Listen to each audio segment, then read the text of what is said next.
सभी बच्चे ध्यान दें।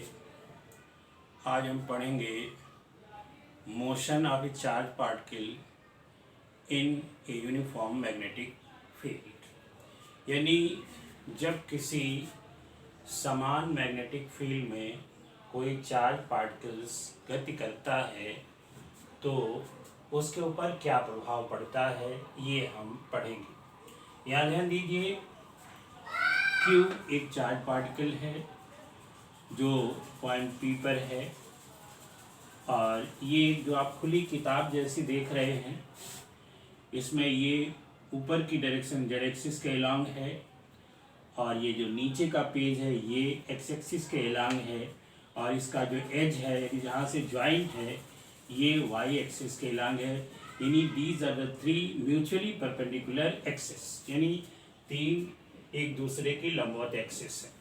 अब यहाँ पर हम स्टडी करेंगे ये चार्ज पार्टिकल v वेलोसिटी से अलोंग एक्स एक्सिस गति करता है, तो इस पर किस प्रकार से और किस दिशा में बल लगेगा। तो सभी बच्चे ध्यान से सुने।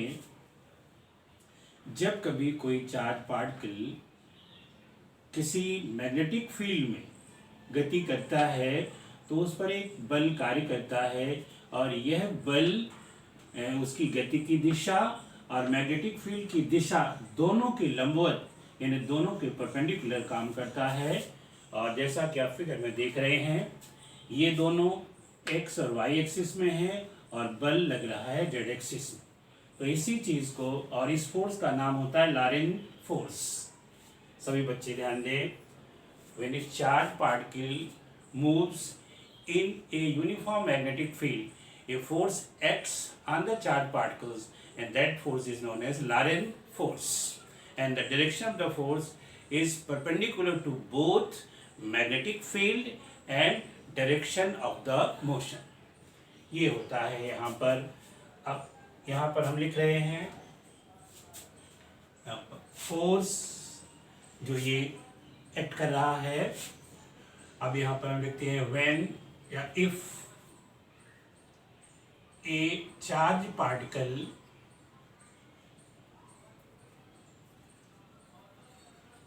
of charge Q is moving in a uniform magnetic field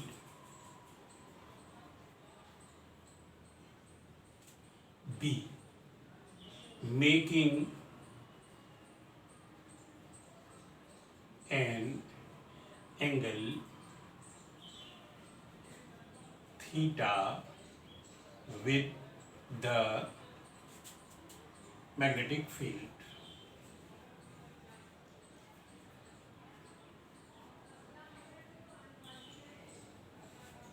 Then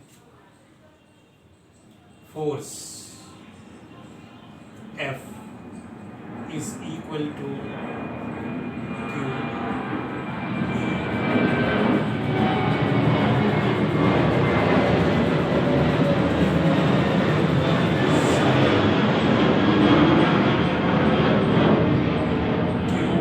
या इसको इस तरह लिख सकते हैं Q V क्रॉस। अब अगर इस क्रॉस को हटा दें तो ये हो जाएगा R F is equal to Q V B sine theta. क्यों?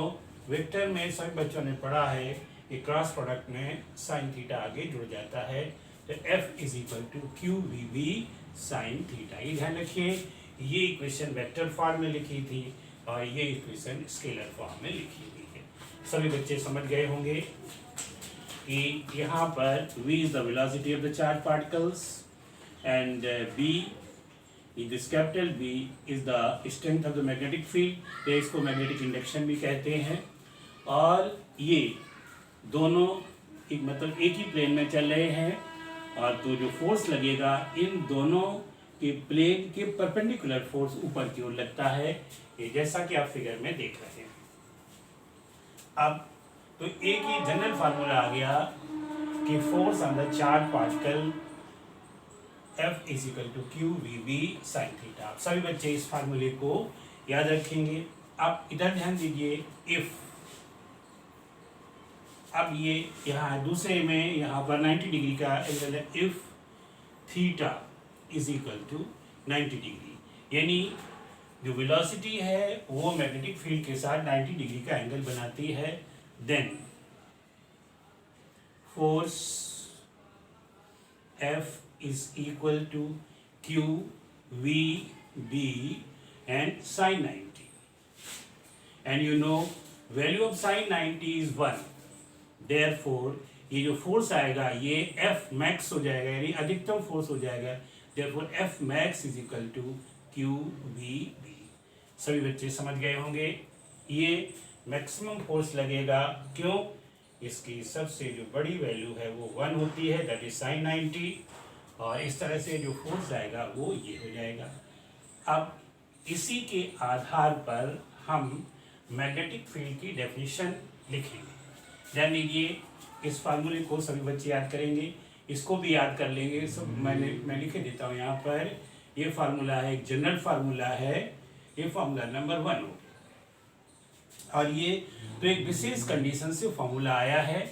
अब इस फार्मूले की मदद से बच्चे समझ गए कि नहीं, ये 90 डिग्री रख दिया गया तो ये आ गया, और ये फोर्स मैक्सिमम होता है।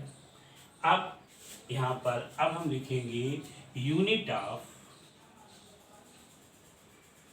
Magnetic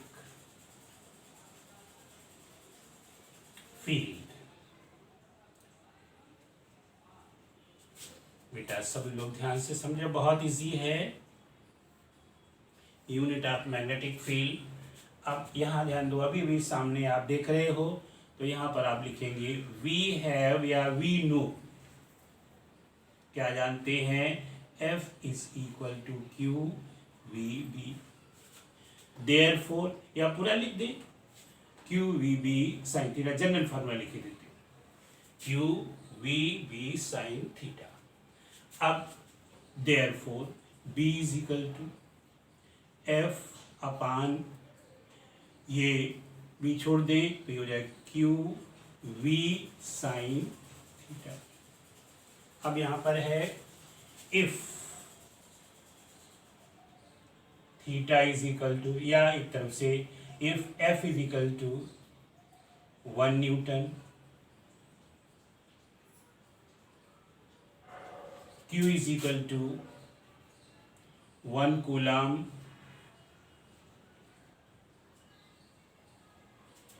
V is equal to 1 meter per second, and theta is equal to 90 degree, और ब्रैकेट में यहाँ समझा सकते हो sin 90 is equal to 1। Therefore B is equal to 1 Newton upon coulomb, 1 coulomb, and V 1 meter per second, and यहाँ sin 90 is equal to 1। ध्यान दीजिए, यहाँ पर कूलम, ये सेकंड, अगर इसके नीचे रख दिया जाए तो कूलम पर सेकंड हो जाएगा, और कूलम पर सेकंड करंट होती है तो ये हो जाएगा न्यूटन प्रति एम्पियर, और यही therefore unit of magnetic field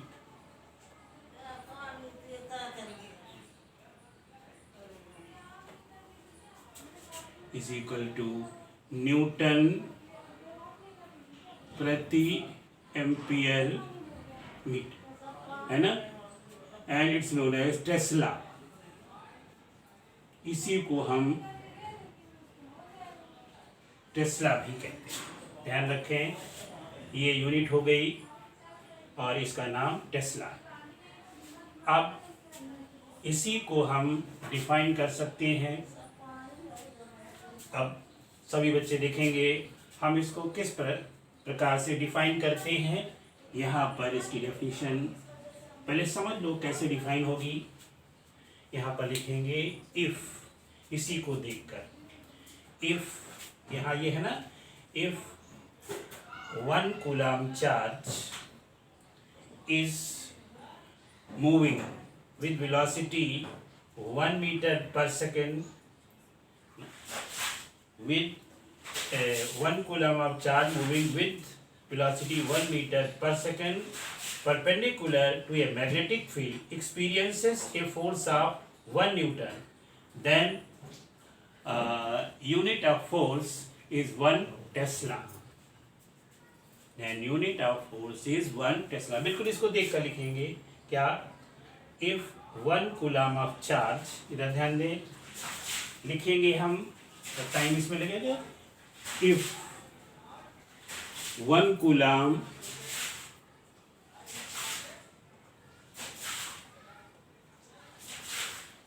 of charge is moving, या इज नहीं, इस 1 coulomb of charge moving with velocity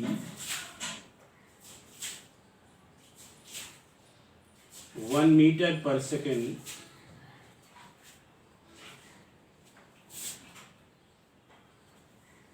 perpendicular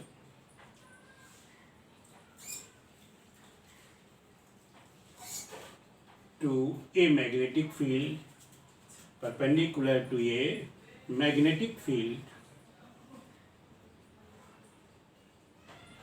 experiences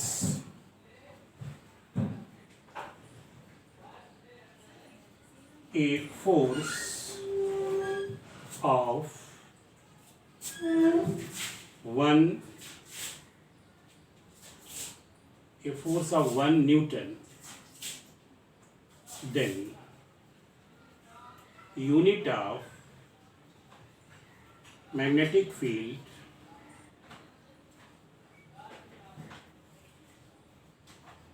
is 1 Tesla.